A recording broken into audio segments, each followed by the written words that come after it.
452-3046. That's our mainline number here. Again, 452-3046. And you also have the option of using our WhatsApp number. That is 724-0008. Again, 724-0008. Now, of course, don't forget, in addition to 101.1 FM radio, you can also get us at our website, rcistlucia.com, and we can also download our older shows in podcast form on that platform. And you can also get us live on the internet. We're streaming on Facebook. Just search for the official page of Radio Caribbean International, and please be sure to like and share that as well with your friends and family. A bit of history for today, and we go back into the year 1867 on this day.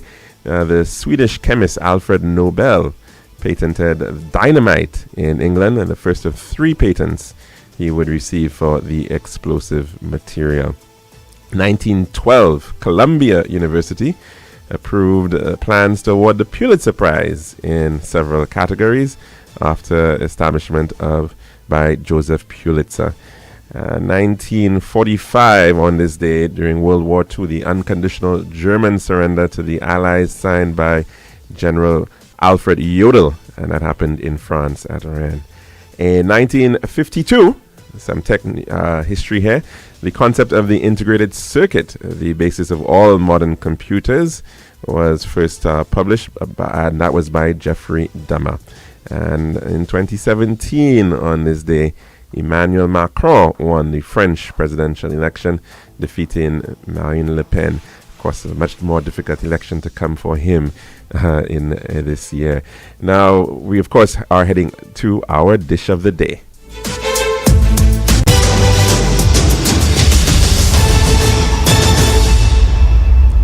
The Daily Dish is brought with the kind compliments of our good friends at Tiles Plus. One tiles for your home, I see. Bathroom, kitchen, pantry. Need tiles for your balcony. Come down to Tiles Plus, satisfaction guarantee. Tiles Plus, Tiles Plus, Tiles Plus. Big tiles with unbeatable cost. Customer service, A+. Did all kind of tiles. Come down to Tiles Plus. We also got gasway and vanity. Books, doors, you'll see. Come down to mind nobody. We got the best tiles on island. Trust me. We are located Land Street in Castries, Bossage Grosile, and Slack Street in Beaufort. Telephone number 453-7939. Tiles Plus. Serving now, the Daily Dish. And welcome back to our program. And of course, we just want to make mention that there is, in fact, Parliament on right now in St. Lucia today, but we don't really have the time to get into what's on debate there.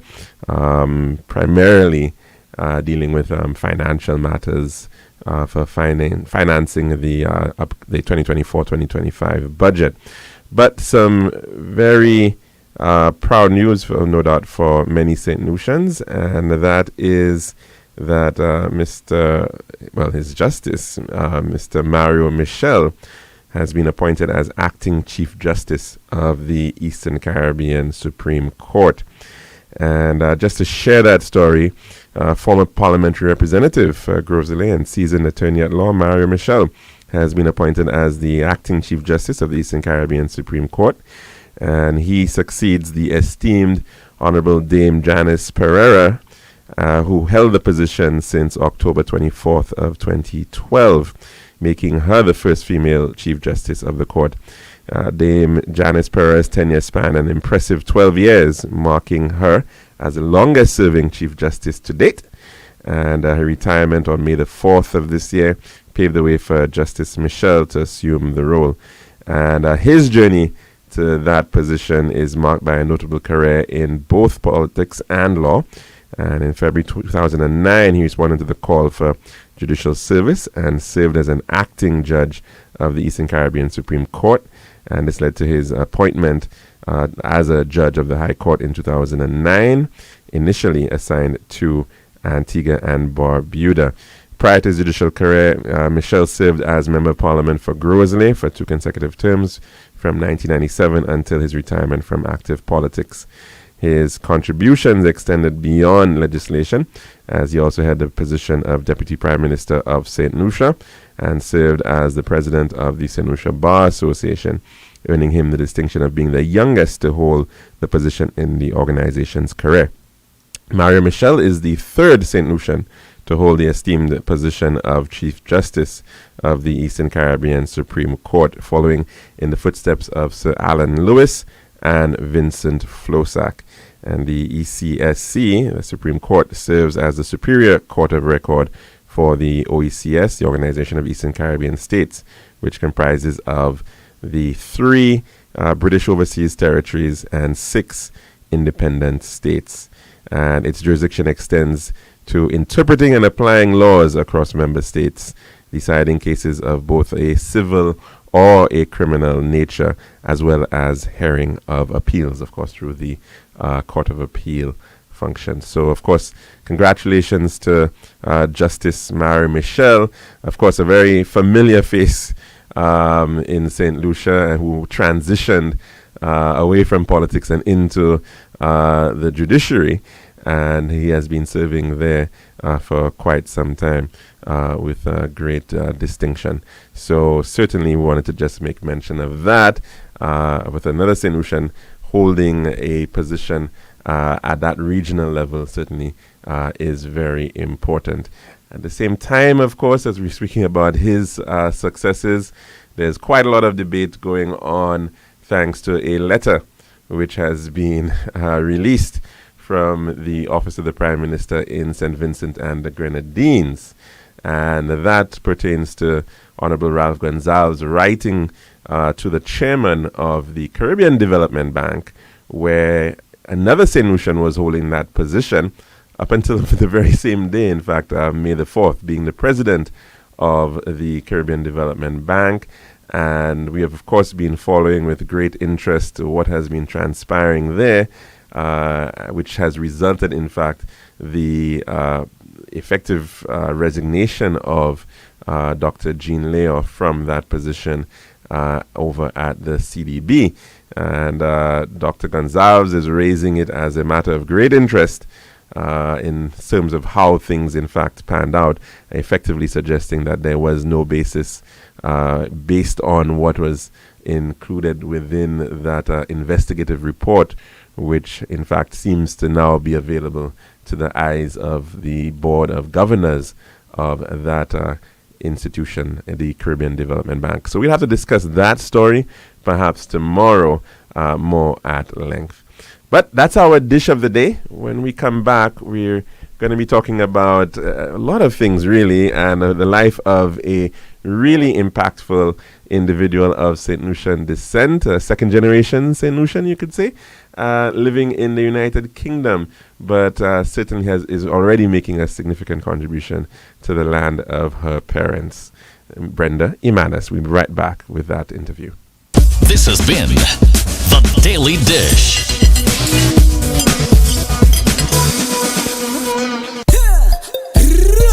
One tiles for your room, I see. Bathroom, kitchen, pantry. Need tiles for your balcony. Come down to Tiles Plus, satisfaction guarantee. Tiles Plus, Tiles Plus, Tiles Plus. Big tiles with unbeatable cost. Customer service, A+. Need all kind of tiles. Come down to Tiles Plus. We also got gas and vanity. Box, doors, you'll see. Come down, don't mind nobody. We got the best tiles on island. Trust me. We are located Land Street in Castries, Bosses Jugosile, and Flag Street in Beaufort. Telephone number 453-7939. Tiles Plus.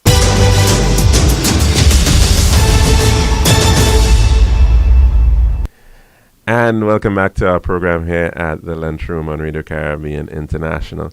Now, we're going to segue a bit away from the what lots of people enjoy, which tends to be about a lot of the current affairs and developmental and political aspects of what's going on in St. Lucia and the region, to discuss what sometimes may be considered a soft issue, but I think it certainly has really important resonance for development as well. And that is the importance and role of journalism and the arts. And of course, we're so very pleased to have Brenda Imanis.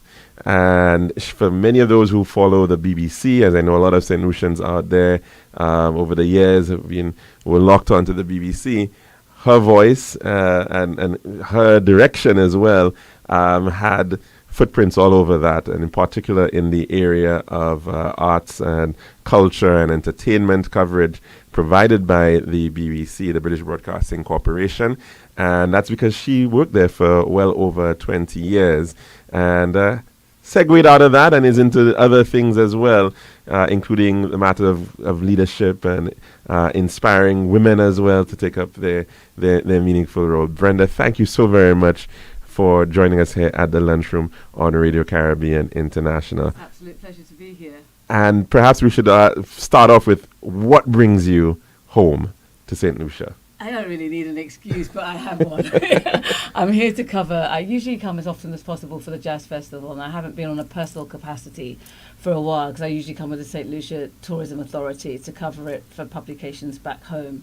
A few years ago, I actually did it for the BBC, but I've done it for other publications. So I'm here again, covering the Jazz and the Arts Festival. I've never really thrown myself belly first into the Arts Festival, so it's been really exciting me to see that perspective of the festival and how it's expanding. So that's what I'm doing, 2 separate publications, one called Alt Africa, which is like a bespoke arts publication. That's ALT Africa? ALT, yes. Okay, like an alternative Africa? Yes, exactly that. Mm-hmm. And the second is the Voice newspaper, which many of your readers and listeners may be familiar with. The Voice newspaper It's the forefront in the UK? In the UK. Not in the Voice UK. of St. Lucia. It was actually where I started my career. Yes. A number of black journalists generally end up starting, a majority of significant historically black journalists have started somewhere, because it's where you were employed, it's where you could go and get your journalism experience without the politics, without being the only one.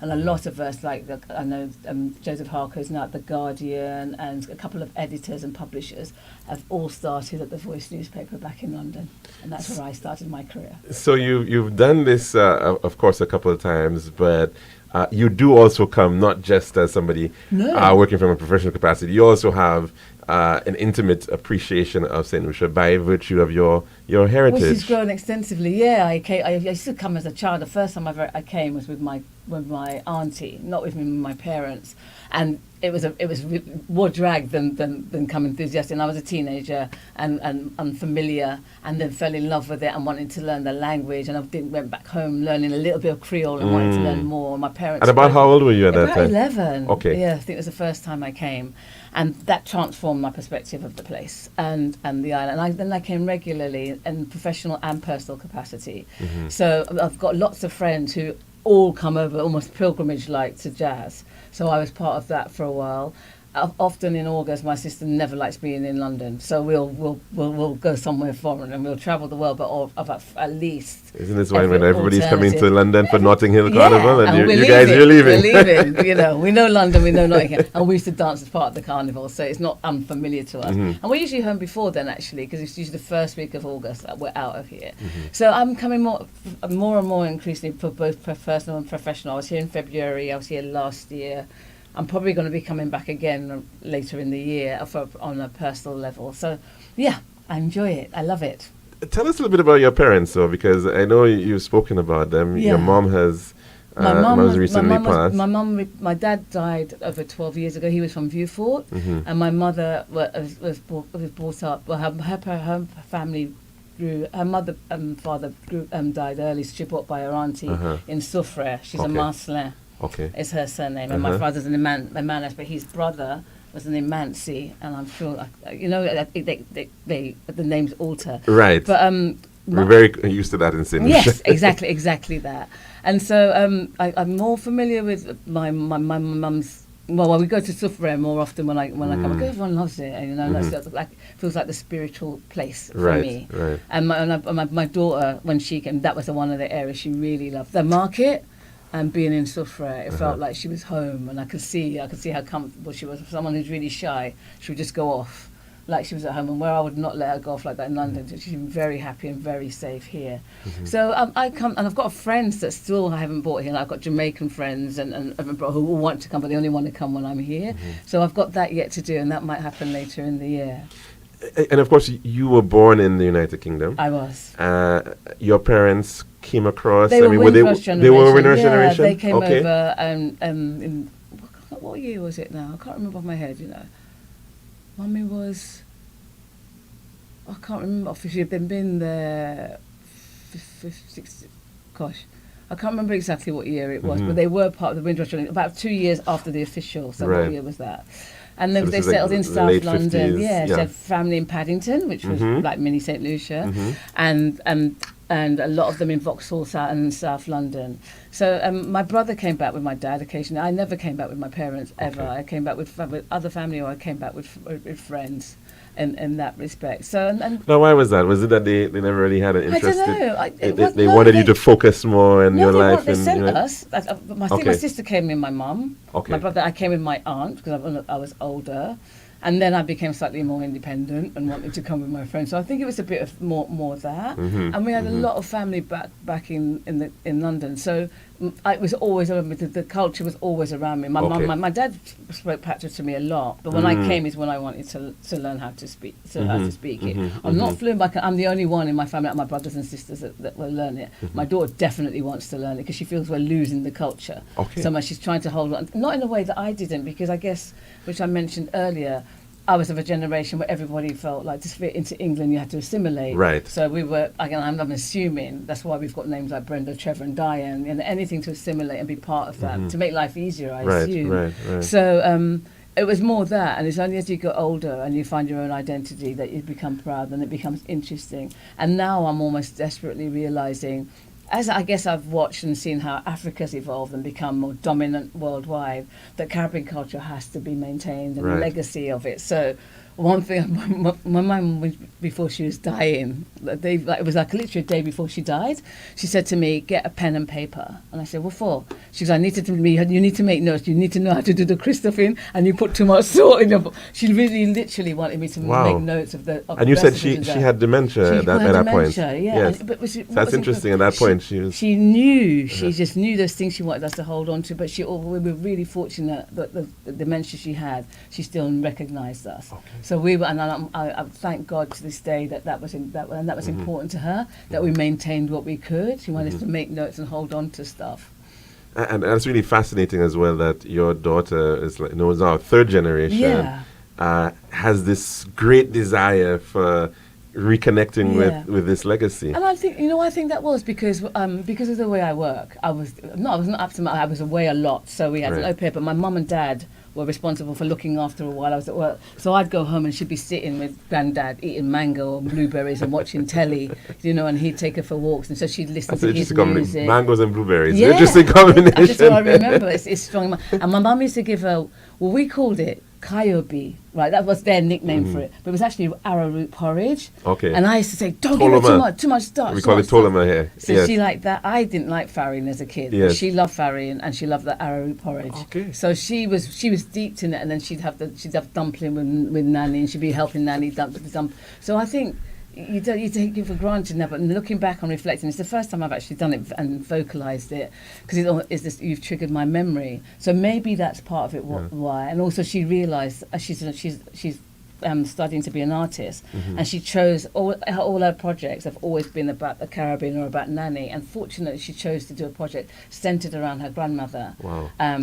And I don't know if that was intuitive or what, but we're glad that she did, because when my mother passed, we had loads of, she had photographs of everything from Wonderful. her mother's hands, from mummy and the flag to food that she'd made with her. She recorded her speaking. She made a short film about her. So that has become a really essential and important part of our own personal history, and I'm glad she's done it. And I think her generation are much more self-assured about who they are, much more curious about who they are. They're not like my generation who just wanting to blend into British culture. I think they strongly want to form their own identities, and her Caribbean roots are important to her, which I'm very proud of. And I'm glad that, because I had this thing saying, look, broaden what you're delivering to your lecturers and stuff. They'll think you're narrow and they'll judge you because they can't resonate with it, so they'll mark you down. But she was adamant, and I'm glad she was.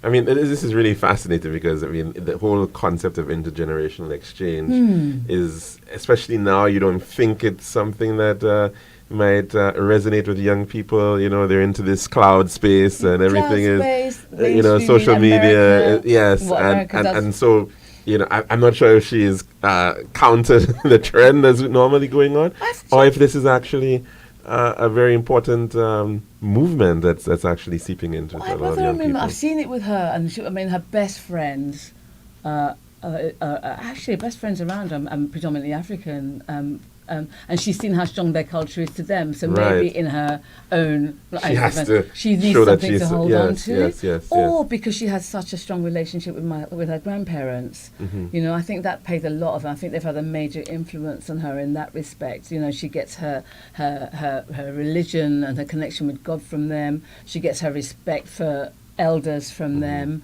She gets her love of food. My daughter, she's a foodie, and all of that I think comes from them. Yeah, I'm sorry that we're speaking so much about your daughter, but in very many ways, it's part she's of connecting. Exactly, she's connecting a lot of the story and how it's coming back in circles. In fact, but your own story as well. I mean, is obviously very fascinating. In terms of why did you even think about journalism? Why was that your passion? I think I don't know if I found journalism or journalism found me. I think when I was reflecting on what I wanted to do, I knew. One thing I knew is that I love people, and I knew I was curious. I knew I innately liked to travel. I had a sense of adventure about me.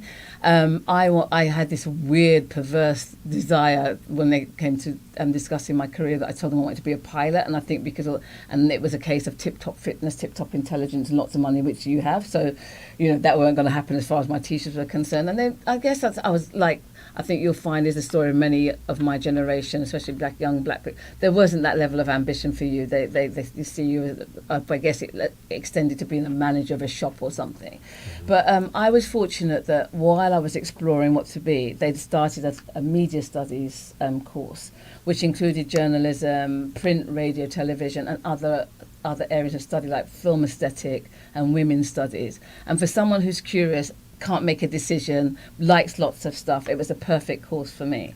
So that's how I came into it. I got into a very competitive course, it was at the time, but I managed, thank God, to get on it. And that's when I discovered a passion for communicating, for telling stories, and for finding a voice. This is very, very fascinating stuff, and hopefully for those out there who've listening, we just want to ask for you to hold on a little bit because we're actually due for a break. We've got to take in our weather report at this time. Island style, yeah. We got the time to make you go. We got the time to make you say, yeah. We'll have to make the right choice. Island style, whoa. We got the time that will make you happy. Island style, oh yeah. We make your dream come alive in Island style. We have tiles and insets, spaces and ground. Everything you need to sort the house out. For the best price and the latest style, take a little drive down to Island Style Car. We got the time to make you go. We got the time to make you say, quality, price, service, choice. It's all an Island Style. Visit us at our showrooms in Bellarosa, Rodney Bay, on the John Compton Highway, Cass Street, and behind Ruby's Gas Station on the Library Viewfort Highway. So call us on 450-452 or 453-TILE. Island Style Tile and Bath. When you think tile, think Island Style.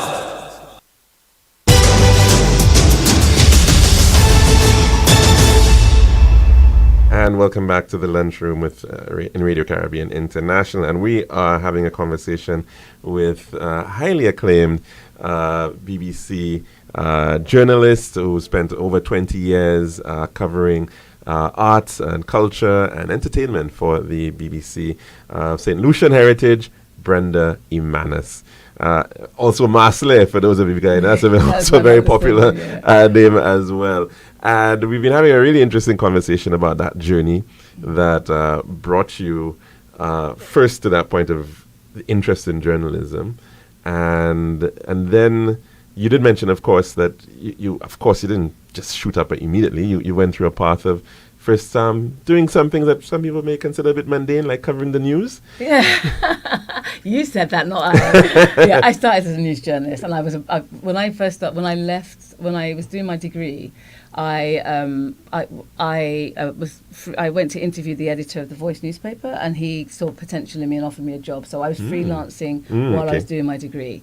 So when I left my degree, I went straight into working as a print journalist, which was fun, and I covered mainly news and current affairs. But then there seemed to be something that drew me towards either music, because they had a music publication called Behind the Beat, and I loved going off to interviewing all the artists for that.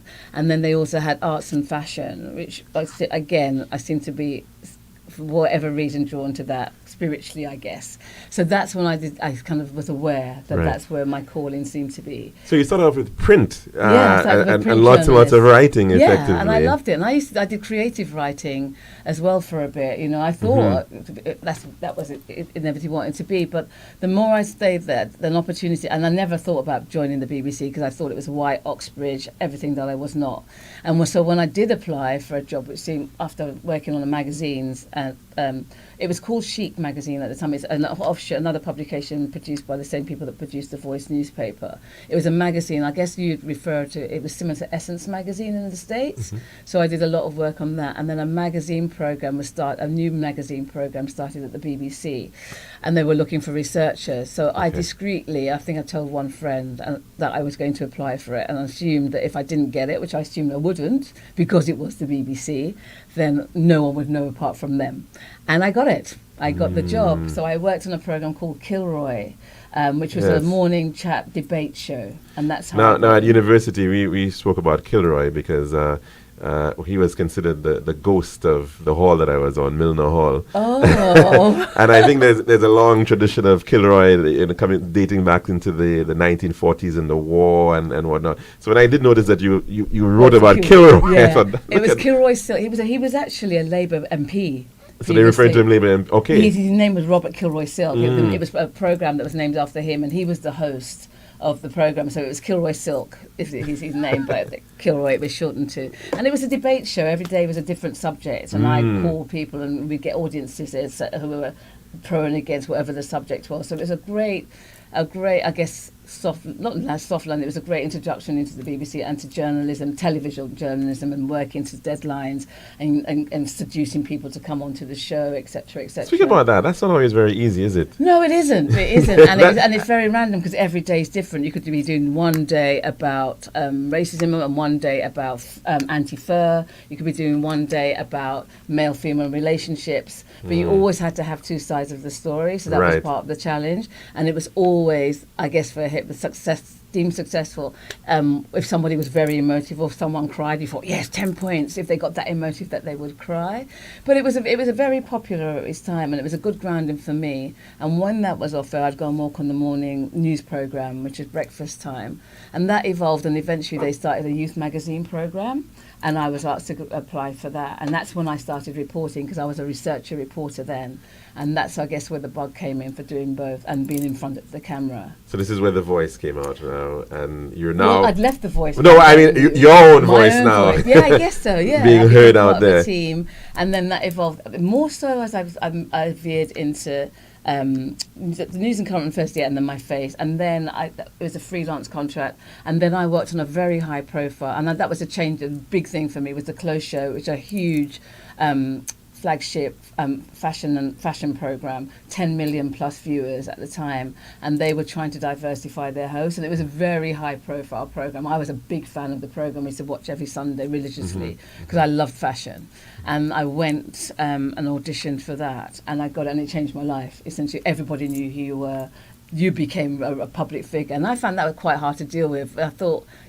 I think some people think they like fame, and when it comes, it's a very different energy. Yeah, you're in the supermarket and somebody's like, oh. They're looking in your basket and looking at what you're buying. They want to tell you why you've got your hair like that when they prefer your hair like that, and you become so conscious. And also, as a woman, evolving and not being very confident about it, I was working around models all the time. So I had my own personal demons to deal with, and I had the hype that's suddenly been thrust into a very high profile program to deal with, which was a baptism of fire, but it was a great thing for me to do. I was very proud. The feedback from my community, being on a flagship program as a black woman, and I still have people today will always reference the Close Show as a program, as opposed to all the other things I've done behind the Close Show. It was because it was such a big profile, prolific program.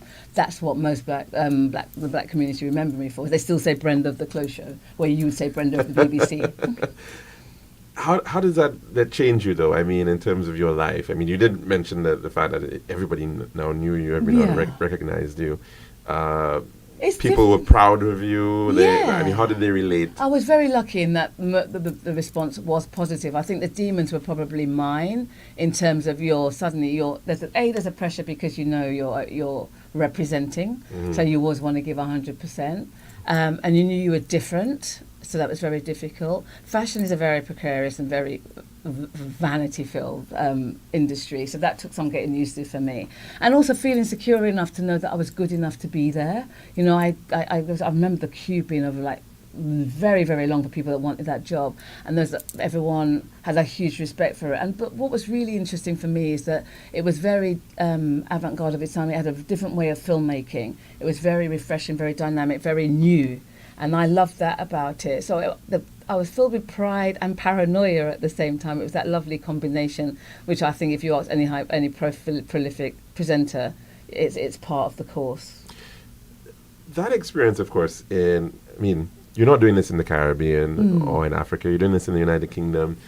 You're doing it in a predominantly European setting. Yeah. And you're doing it from a journalistic perspective, Yeah. which is, at that time, I'm taking very male-dominated, very white. Yes. And you're also covering the arts and another set of fields that is still pretty much, and I guess at that time, dominated by... My whole life it's been that. When I remember even my Saturday job where I worked in a quite a department store that was quite well known, and I was probably the only one. I was the cashier then. I think I've got used to being probably the only one. I'm getting used to white people saying to me, "Where are you from?" I remember the first time I went to the BBC, actually the first week I went to eat with my colleagues in the canteen, and someone asked me where the cutlery was from, assuming that I was working in... The help. Yeah, and I said, well, when you find out, let me know, because I'm looking for them myself. So there is that dynamic, but and luckily there were other people there, and what's really weird is that because one of my best friends now is someone who worked at the BBC. She was a graphic designer there, and you'd look at each other and you're not quite sure if you're part of the same tribe because they don't know what camp you're falling into. Because when I got my job at the BBC, first thing my friend said to me, "You're going to start moving with white people, you won't want to know us." So they think that you're going to change because you come into that environment, and it's easy to change. But for me, my roots was always there, but maybe because I have a really strong sense of community, and I worked in the community. My OBE is for services to the diversity and broadcasting, so I care about my own.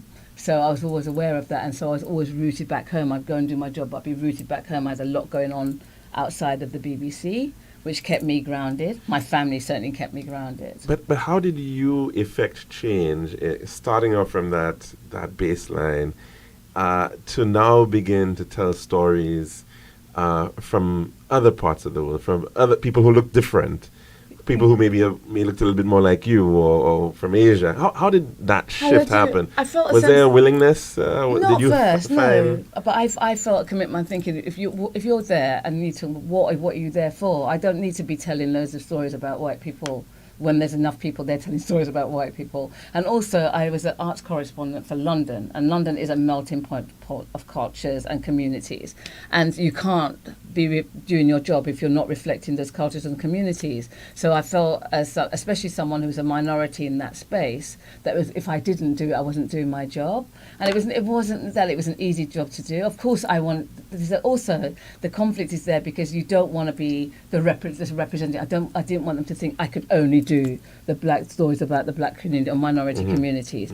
But so I wanted to do mainstream. So if you're going to interview David Hockney, or you're going to interview David Bowie, or you're going to interview Elton John, that's my job too. That's what I'm here for. But I can also tell you about a brilliant young black artist, or a Chinese theatre that we should be looking at or can learn from. So it was a really nice mix of wanting to do the big stories and the big names, and being competent and professional enough to do them, but also bringing in the spice, adding a little va-va-vroom to the cake. And I suppose at that point, some people may have said, well, these are third grade artists, so, Yeah. these are grubs. These are people who are not even really there. Why should we be covering them You have to remind at that them level? You remind them you- why you're there. You remind Yeah. them this isn't just about you. And there were times you literally would say, who's the editor for the day? And you'd know what their preferences were, who they like. Okay. And you'd be trying to serve them. And my conscience was often telling me that was wrong. And you don't win every battle. And you learn which battles to fight. But if you're not going to be there and make a difference, you might as well not be there, And you are different by being there. You've got to try and survive. And you don't want to be seen as a radical. I remember I had a mentor, and I was saying to him sometimes when I had my bouts of insecurity and wanting to leave, because it comes, it's not always comfortable. Sometimes it's difficult. And he says, well, you've got to be careful what image you portray. And I said, I don't walk around with an afro and my fist up like an angry black woman. I'm very mindful of that. My mum and father made me very mindful of that. Know how you portray yourself and what you're doing. So I'm not stupid, and you get in there, you know how to play the game. But sometimes you have to be a little radical, otherwise nothing's going to change. And interesting how you balance that, of course.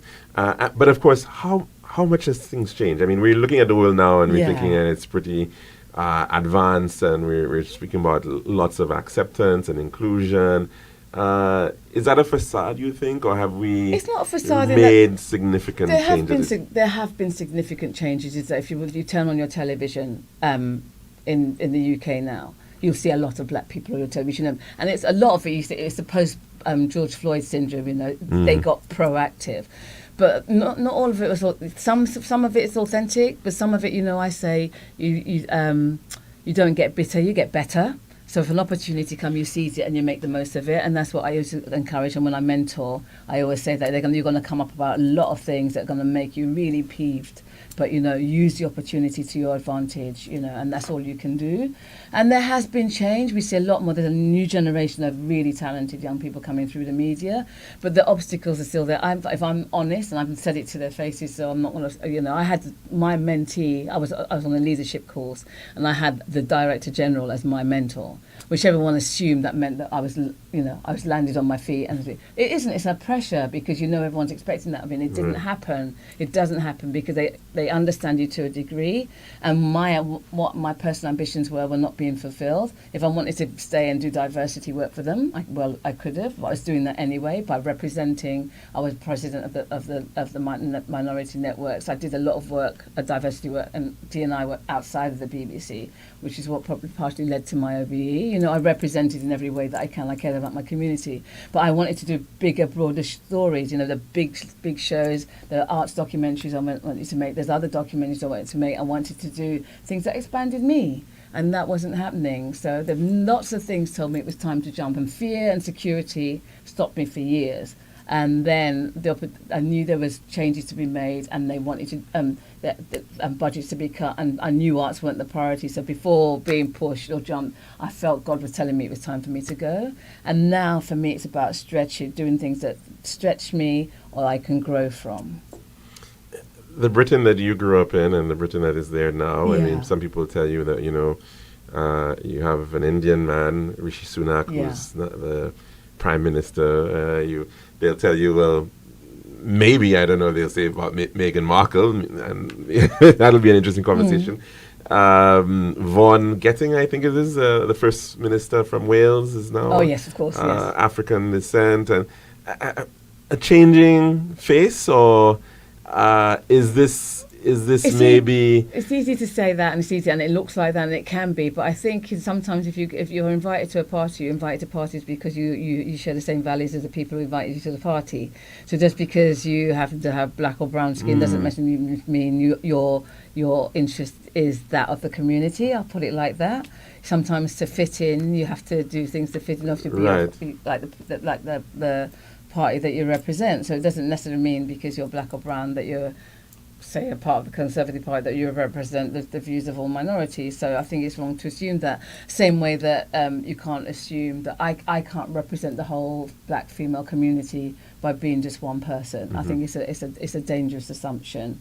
For that to happen, put 10 black women in the room, and we may look the same in terms of, in some aspects, but they're very, very, we can be very, very different. And that's the danger we sometimes make, because one person is there with it, they're going to represent all of us, or can, and they don't. Right. They just don't. And in this instant, from my personal perspective, they certainly don't. And so effectively, it perhaps might just be tokenism, but it can't necessarily represent a significant shift in terms of the overall dynamic and acceptance. It's difficult, and one person cannot make that. Even in I mean, they had a big debate about. I remember once in our network about how much change does Obama make. One person can't do it by themselves. You know, one hand can't clap. And but it's good to see. I got into television because I saw two, Trevor McDonald and Maura Stewart, who were black newscasters of the consummate professionals, really good at their job, who were highly respected, and that showed me the art of the possibility. That showed me it was available. So it's good to see. It's important to see. You can't be what you can't see, is what they say. So I think these things are significant, but to expect radical change because we've got an Asian politician or a black politician, I mean, look at the abuse that Diane Abbott, who's been the longest serving black female politician, look at how the abuse she's had to, how difficult her journey has been. You could sit here for 5 hours and tell you, yes, it's important that she was there, but her road hasn't been easy, and mine hasn't been easy. I've been privileged and I've had a great time, and there's people that had much more difficult times than me, but it hasn't been easy. And it's a road less travelled when you are up there and you want to be successful and you're trying to achieve. You probably know it yourself. It's never as straightforward as it looks. And I try constantly to say to, like, when I'm approached by my community, why don't you do that story? Why aren't you doing this? I'm a cog in a wheel, and it's a mighty big wheel. And for me, one of the things I see is I've got, I've got won numerous awards, and I've had privileges. I'm a professor, and I'm a visiting professor. I've got a doctorate, all wonderful things. I've got an OBE. They're all amazing. But the thing that makes me most proud is the ability to have sustained a career that long, because it is precarious, and so many black journalists burn out or leave bitter and angry because it's not that easy. So I've been lucky and I've been fortunate, and I've worked really hard for what I've got. But it's, and I'm very proud to have done that. But I think it's important that people pull it all in. As you know, it's never that straightforward. You've been through that, as you said. You've developed that career, that name recognition. You've transcended that now, and you're now into a lot of other things beyond the BBC. Yes. Tell us a little bit about that. Well, like I said, when I left, and my mother couldn't understand why would you leave the BBC. So for her to explain that to her, I had to make sure I was doing something good. I wanted to grow, and I wanted to scare myself and stretch myself. And I took on a non-executive director role for a publishing company, and unfortunately, it's the same company that in London publishes Derek Walcott. It's Faber. It's a long-term establishment. I'm also on the editorial board of the Royal Academy magazine, which is a major arts institution in London. And I love dance, so I'm chair of the board for Master Matthew Bourne. And it's one of the most successful touring dance companies in the UK. So that's great for me to do things that are different and to step into leadership, because it still scares me. I still find it very difficult to even say I've got a doctorate from the University of the Arts, which I'm very proud of. I was a visiting professor, and then they gave me an honorary doctorate. But I've got friends who have grafted to be professors, you know, and it makes me feel very ridiculous. Oh, you just get handed it, and they've grafted for years. But I'm proud of all of that. But you're also an author, I understand. You've written about women and breadwinners. I saw that very interesting. I write articles occasionally. I did one. Most recently, I did one on Alvin Ailey too. I'm starting writing art. I've written 2 creative stories, much longer. Ages ago, I have got an idea in my head for a film. When I was speaking to a guy who makes films, who's really keen on a story that I presented to him. Nothing done with it yet. But I started a production company, and I did a podcast series called Kiss My Black Side, which is a celebration of black creatives, and I'd like to see that in some visual form. So I'm open to a wide range of things. So I mentor still. I do leadership. I host a wide range of events. Just before coming out here, I did a collaboration with the Royal Opera House and the Dance Theatre of Harlem, and we had a live exchange with New York. So I do a lot of that sort of work. I've just been asked to do something on democracy and women in democracy for a international theatre organisation. So it's very eclectic, the work that I do now, and every week seems to be a different sort of experience, which I like the challenge of, but there's also the insecurity of being freelance. at my age, when I'm tired, I've got to find the energy and hustle and be more self-confident because I'm kind of having to sell myself. Right. And so that is what Do you ever feel that you're being stretched, though? I mean, there's so many different... Yeah, all the pursuits of- time, which is why I do it. You know, I've never been a non-exec before, so I've got a coach to help me because I don't want to mess up on that, and it's the potential for what that could be long term as I get older, more non-executive roles. I've talked while I've been here about wanting to be a cultural ambassador and maybe do some stuff here, work out what I could do in the cultural space over here, and maybe host events here. I once hosted jazz many years ago, and that was terrifying but great to do. So you know, I'm open to all sorts of possibilities right now. And how have you found the festival? I mean, as we actually are, you know, in the midst of it right now, how has it evolved in your opinion, and where would you like to see it go? Well, jazz has just gone from strength to strength. I mean, and as you can see, it's bringing. I've noticed that huge international artists are still coming, and that's remained a constant. But there's also seems to be a stronger emphasis on homegrown talent, which I think is really important. And getting that balance right and giving the opportunity to homegrown talent when there's an international audience in your space, I think that's significant and that's great. I hadn't been as familiar with the art side of the festival, so to be engaged in that and to experience in that has been a real treat for me. Especially it's in a space that I love. To see the Genesis dance production recently and to go and listen to spoken word and see how it's been absorbed. People here love arts and culture. I know I sat here before with you and saying, my God, people love politics. But there does seem to be a genuine appreciation of arts and culture and the ability of it to transform lives, the ability of it to bring communities together, the ability for young people to express themselves creatively, to imagine there's nothing as powerful as imagination, and to encourage that for me I think is awe-inspiring. And you do seem to have a government that is supportive of the arts, which we don't seem to have back home at the present. Well, some people will be very surprised to hear that, because when they think about the United Kingdom, they think about legacy, heritage, Yeah, and we have all that. the arts and you know, theatres and everything that's happening. But if you speak to that community right now, they're feeling that they're not supported. It's not a priority, as it wasn't in the newsroom. You feel like the unfinally. But I think people are realising, and also the economic potential of the creative industry should not be dismissed. And you've done a lot of following with that, in particular with Africa. Yes. And what's going on there. In our last few minutes, really, how do you feel? Is there something that the Caribbean should be learning I from think it's Africa? a lesson. I think there's a lesson. One of the things that excites me about the Caribbean, and I'll very quickly, I don't know a lot about, but to watch Mia Motley at work, Right. a woman who's inspiring and fiery. I find that as a woman, I find that dynamic and inspiring, and that level, that kind of I'd like to see more women following her footsteps. You know, I think we need a gender balance in all things. I think is always really healthy, and I think give a woman an opportunity, and she will firecracker it. I just think you know, when God made women, He was showing off, and we should remember that. But in terms of Africa, what happened there? It just seems to be their time, and I said I did a documentary on Africa fashion, and its influence and success internationally is because they've remained authentic. It's because they've not tried to mirror. They've seen what's happening in Milan and New York. They've taken what they want from it, but they've remained truly African about what they do it. And they perhaps learned a little bit from the Caribbean as well, Of course. I mean, the Bob Marley that effect. goes without saying. Yeah. That goes without saying. And when I think about, well, we should be talking about the African diaspora, Right? Because that's more what it is, and that influence is there, and to see that happen in fashion, to see that happen in music, to see even in literature, because I went to the Venice Biennale recently, and Wole Soyinka was there, you know, as part. They had a Nigeria pavilion, and there was a Grenada pavilion. I'm thinking, well, coincidentally, but it will happen. It just showed that was an inkling of the potential that we have. And I think if that happens, if we as a Caribbean become more united, and it's because you can't do it by ourselves. We can't do it by ourselves. One island can't do it by themselves.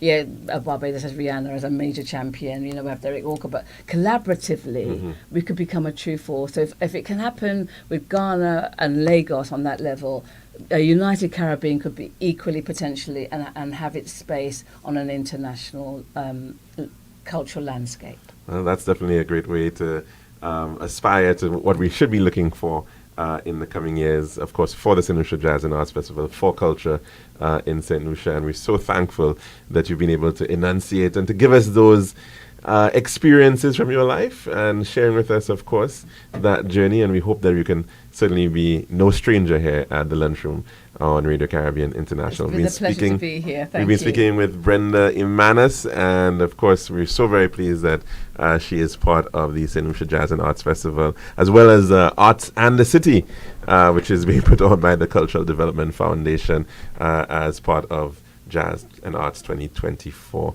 That's all the time we have, unfortunately, for today. We will have to take calls tomorrow, perhaps, but we hope that you can join us for that. I'm your host, Alex George Jr., saying goodbye.